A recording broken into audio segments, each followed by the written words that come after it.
ಸರ್ವರಿಗಳ ನಮಸ್ಕಾರ. ನಮಸ್ತೆ ಕರ್ನಾಟಕ. ನಮ್ಮ ಚಾನಲಿಗೆ ನಿಮಗೆಲ್ಲರಿಗೂ ಸುಸ್ವಾಗತ. ನಾನಿವತ್ತು ನೇಂದ್ರ ಬಾಳೆಹಣ್ಣನ್ನು ಬಳಸಿ ಒಂದು ರುಚಿಕರವಾದಂತಹ ಸಿಹಿ ಕಡಬನ್ನು ಹೇಗೆ ಮಾಡೋದಂತ ಹೇಳಿಕೊಡ್ತೇನೆ.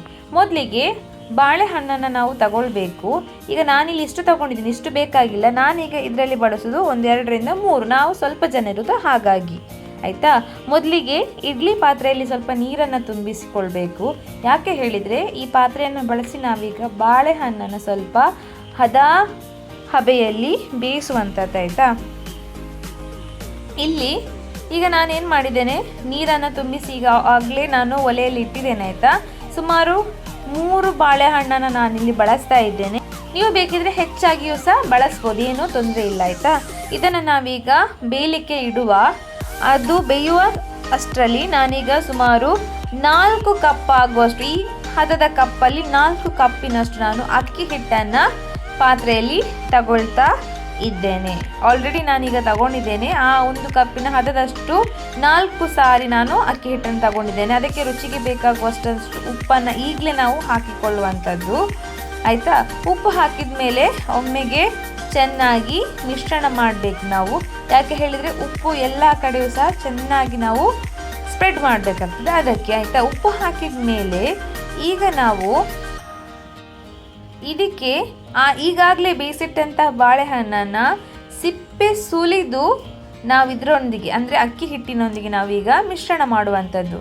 ಆಯಿತಾ. ಅಕ್ಕಿ ಹಿಟ್ಟಿಗೆ ನಾವು ಉಪ್ಪು ಹಾಕಿ ಆಲ್ರೆಡಿ ನಾವು ರೆಡಿ ಮಾಡಿ ಇಟ್ಟಿದ್ದೇವೆ. ಈಗ ಬಾಳೆಹಣ್ಣನ್ನು ಸಿಪ್ಪೆ ಸುಲಿದು ಒಂದೊಂದಾಗಿ ಈ ಅಕ್ಕಿ ಹಿಟ್ಟಿಗೆ ನಾವು ಹಾಕಿ ಮೊದಲಿಗೆ ಅದನ್ನು ಚೆನ್ನಾಗಿ ಸ್ಮ್ಯಾಶ್ ಮಾಡಿಕೊಳ್ಳುವಂಥದ್ದು. ಆಯಿತಾ.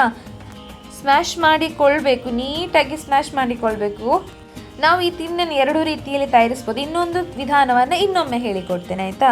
ಈಗ ಆ ಬಾಳೆಹಣ್ಣನ್ನು ಚೆನ್ನಾಗಿ ಅಕ್ಕಿ ಹಿಟ್ಟಿನೊಂದಿಗೆ ಮಿಶ್ರಣ ಮಾಡ್ತಾ ಇರಬೇಕು.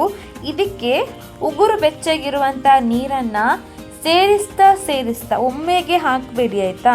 ನಿಮಗೆ ಎಷ್ಟು ಬೇಕು ನೋಡಿಕೊಂಡು ಸೇರಿಸ್ತಾ ನಿಧಾನಕ್ಕೆ ಚಪಾತಿ ಹಿಟ್ಟಿನ ಹದಕ್ಕೆ ಬರುವ ಹಾಗೆ ಇದನ್ನು ನಾವು ಚೆನ್ನಾಗಿ ಕಲಿಸ್ತಾ ಇರಬೇಕಾಗ್ತದೆ. ಅಮ್ಮ ಕಲಿಸ್ತಾ ಇದ್ದಾರೆ ನೋಡಿ. ಸ್ವಲ್ಪವೇ ನೀರು ಹಾಕಿ ಕಲಿಸುವಂಥದ್ದು. ಈಗ ನಾನು ಇದಕ್ಕೆ ಸ್ವಲ್ಪ ಎಣ್ಣೆಯನ್ನು ಸಹ ಸಿಂಪಡಿಸಿಕೊಂಡೆ. ಯಾಕೆ ಹೇಳಿದರೆ ಅದು ಅಂಟುತ್ತದಲ್ಲ, ಆ ಕಾರಣಕ್ಕಾಗಿ. ನೀವೇ ನೋಡ್ಬೋದು ಹಿಟ್ಟು ಪಾತ್ರೆಯ ತಳವನ್ನು ಬಿಡ್ತಾ ಉಂಟು. ಈ ಹದದಲ್ಲಿ ಬರಬೇಕು. ಮತ್ತೆಲ್ಲ ಹಿಟ್ಟಿಗೂ ಸಹ ಚೆನ್ನಾಗಿ ಮಿಶ್ರ ಆಗಬೇಕು. ನೀವು ಬಾಳೆಹಣ್ಣನ್ನು ಜಾಸ್ತಿ ಬಳಸಿದರೆ ನಿಮ್ಮ ಹಿಟ್ಟಿನ ಬಣ್ಣ ಬದಲಾಗ್ತದೆ. ನಾವಿಲ್ಲಿ ಸ್ವಲ್ಪ ಜನ ಇರೋದು ಹಾಗಾಗಿ ಸ್ವಲ್ಪ ಬಾಳೆಹಣ್ಣನ್ನು ಬಳಸಿದ್ದೇನೆ. ಮತ್ತು ಎಲ್ರಿಗೂ ಸಿಹಿ ಇಷ್ಟ ಇಲ್ಲ. ಆಯಿತಾ. ಹಾಗಾಗಿ ನೇಂದ್ರ ಬಾಳೆಹಣ್ಣಿನ ಕಡಬಿನ ರುಚಿಯೇ ಬೇರೆ. ನಾವು ಬರೀ ಅಕ್ಕಿ ಹಿಟ್ಟಲ್ಲಿ ಮಾಡಿರೋದನ್ನು ನೀವು ನೋಡಿರ್ಬೋದು.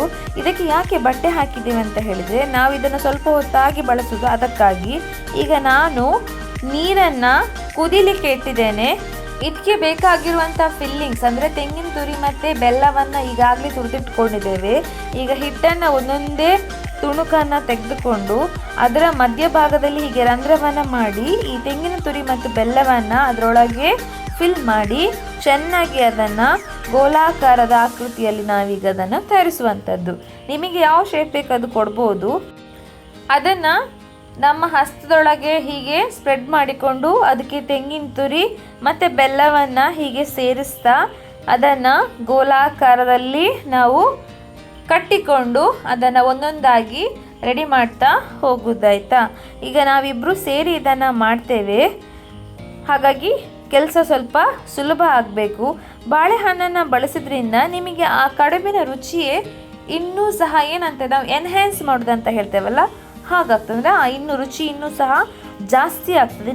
ಯಾವಾಗಲೂ ಒಂದೇ ಥರ ಮಾಡಿ ತಿನ್ನೋದಕ್ಕಿಂತ ಹೀಗೆ ಡಿಫ್ರೆಂಟಾಗಿ ಟ್ರೈ ಮಾಡಿದರೆ ಎಲ್ರಿಗೂ ಇಷ್ಟ ಆಗ್ತದೆ. ಆಯಿತಾ. ಸಿಹಿ ಪ್ರಿಯರಿಗೆ ಇದೊಂದು ಒಳ್ಳೆಯ ತಿಂಡಿ. ಆಯಿತಾ. ನಾವೀಗ ಇದನ್ನು ಕ್ವಿಕ್ಕಾಗಿ ರೆಡಿ ಮಾಡಿ ನಿಮ್ಮನ್ನು ಮತ್ತೆ ಸಿಗ್ತೇವೆ. ನೀವು ಬೇಕಿದ್ರೆ ರುಚಿ ಇನ್ನೂ ಜಾಸ್ತಿ ಆಗಬೇಕಂತ ಹೇಳಿ ಡ್ರೈ ಫ್ರೂಟ್ಸ್ ಆಗಿರ್ಬೋದು, ಏಲಕ್ಕಿ, ಹಾಗೆ ನಿಮಗೆ ಏನು ಫಿಲ್ಲಿಂಗ್ ಬೇಕು ಅದನ್ನು ನೀವು ಬಳಸಿಕೊಳ್ಬೋದು. ಆಯಿತಾ. ಆಗ ನಿಮ್ಮ ಅಭಿರುಚಿಗೆ ತಕ್ಕ ನಿಮ್ಮ ತಿಂಡಿಗೂ ರೆಡಿ ಆಗ್ತಾ ಹೋಗ್ತದೆ. ನಾವೀಗ ಇದನ್ನು ಸಿಂಪಲ್ಲಾಗಿ ನಿಮಗೆ ಮಾಡಿ ತೋರಿಸ್ತಿದ್ದೇವೆ. ಉಂಡೆ ಕಟ್ಟುವಾಗ ನೀರನ್ನು ಕೈಯಲ್ಲಿ ಸ್ವಲ್ಪ ಅದ್ದಿ ನೀವು ಉಂಡೆ ಕಟ್ಟಿದರೆ ನಿಮಗೆ ಅಲ್ಲಿರುವಂತಹ ಕ್ರ್ಯಾಕ್ಗಳು ಸ್ವಲ್ಪ ಕಡಿಮೆ ಆಗ್ತದೆ. ನಾವು ಉಂಡೆ ಕಟ್ಟಿದ ಮೇಲೆ ಇದನ್ನು ಪ್ಲೇಟಿಗೆ ಹಾಕಿ ಇಡುವಂತಿಲ್ಲ. ನೀರನ್ನು ಈಗಾಗಲೇ ಕುದಿಲಿಕ್ಕೆ ಇಟ್ಟಿದ್ದೇವೆ. ಕುದಿಯುತ್ತಿರುವಂತಹ ನೀರಿನಲ್ಲಿ ಮಾಡಿಟ್ಟಂತಹ ಉಂಡೆಗಳನ್ನು ನಾವು ಇಡಬೇಕು. ಯಾಕೆ ಹೇಳಿದರೆ ಮತ್ತೆ ಒಂದು ವೇಳೆ ನೀವು ಎಲ್ಲ ಕುದಿ ಬಂದ ಮೇಲೆ ಇಟ್ಟರೆ ಉಂಡೆಗಳು ಒಡೆದು ಹೋಗುವಂತಹ ಸಾಧ್ಯತೆಗಳು ಉಂಟು. ಹಾಗಾಗಿ ಇದನ್ನು ಈಗ ಒಂದೊಂದೇ ಆಗಿ ಇಡ್ತಾ ಇದ್ದೇನೆ. ಈ ಚಿಕ್ಕ ಮಕ್ಕಳು ಇರುವಾಗ ಇಂತಹ ತಿಂಡಿಗಳನ್ನು ಮಾಡಿದರೆ ಅವರಿಗೂ ಇಷ್ಟವೂ ಆಗ್ತದೆ, ಮತ್ತೊಂದು ಆರೋಗ್ಯಕರವಾಗಿಯೂ ಸಹ ಇರ್ತದೆ. ಇನ್ನೊಂದೇನಂತ ಹೇಳಿದರೆ ಇದನ್ನು ನಾವೇ ನಮ್ಮ ಕೈಯಾರೆ ಮನೆಯಲ್ಲೇ ಮಾಡಿದ್ರಿಂದ ಅದರ ರುಚಿ ಇನ್ನೂ ಸಹ ಜಾಸ್ತಿ ಆಗ್ತಾ ಹೋಗ್ತದೆ ಅಲ್ವಾ. ಎಲ್ಲ ಉಂಡೆಗಳನ್ನು ನಾನೀಗ ಇಟ್ಟು ಇದನ್ನು ಬೇಯಲಿಕ್ಕೆ ಇಡ್ತಿದ್ದೇನೆ. ನೋಡಿ, ಇದು ಸುಮಾರು 20ರಿಂದ 30 ನಿಮಿಷಗಳ ಕಾಲ ಹಬೆಯಲ್ಲೇ ಬೇಯಬೇಕಾಯ್ತಾ. ಬೆಂದಂತಹ ಸಿಹಿ ಕಡುಬು ರೆಡಿಯಾಗಿದೆ. ಇದು ಹೇಗಿದೆ ಅಂತ ಹೇಳಿ ನಾನು ನಿಮಗೆ ಕಟ್ ಮಾಡಿ ತೋರಿಸ್ತೇನೆ. ರುಚಿಯಾಗಿರುವಂತಹ ಒಂದು ಒಳ್ಳೆಯ ರೆಸಿಪಿ ಇದೊಂದು. ನೀವು ಮನೇಲಿ ಟ್ರೈ ಮಾಡಲೇಬೇಕು. ಟ್ರೈ ಮಾಡಿದ ಮೇಲೆ ನನಗೆ ಹೇಳಿ ಹೇಗಾಯಿತು ಏನಂತ ಹೇಳಿ. ನಿಮಗಿದ್ರೆ ಇನ್ನೊಂದು ವಿಧಾನವನ್ನು ನಾನು ನಿಮಗೆ ಇನ್ನೊಂದು ವಿಡಿಯೋದಲ್ಲಿ ಖಂಡಿತವಾಗ್ಲೂ ತಿಳಿಸ್ತೇನೆ. ನಿಮಗೆ ಬೇಕೇ ಇದ್ದಲ್ಲಿ ನನಗೆ ಕಮೆಂಟ್ ಮಾಡಿ ಹೇಳಿ, ಓಕೆನಾ. ಇಷ್ಟ ಆದರೆ ಲೈಕ್ ಮಾಡಿ, ಶೇರ್ ಮಾಡಿ, ಸಬ್ಸ್ಕ್ರೈಬ್ ಮಾಡಿ. Thank you.